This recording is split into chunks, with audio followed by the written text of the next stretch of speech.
Le président de la République a une idée par jour. En se levant, je pense que le président de la République imagine construire la France sur des coups politiques. Ça a été d'abord cette idée de TVA, non pas sociale, comme je l'entends dire, ou anti-délocalisation. C'est une TVA d'abord patronale ou une TVA anti-sociale. N'oubliez jamais que quelqu'un qui est au SMIC aujourd'hui, le montant de la TVA qu'il paie sur l'année représente environ 48 jours de travail. Si on augmente la TVA, on va encore affaiblir le pouvoir d'achat des plus faibles. Et la France a une particularité, c'est qu'elle vit de sa croissance intérieure. Et donc si on abîme la croissance, forcément, ça sera des emplois qui seront détruits. Donc je ne pense pas que ce soit une bonne chose.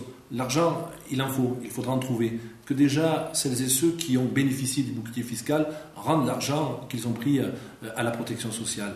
Et puis alors cette taxe Tobin, n'en parlons pas. Moi je suis évidemment favorable à la taxe Tobin. Je la porte depuis des années. Mais je vous rappelle qu'il faut d'abord poser la question, à quoi va servir la taxe Tobin ?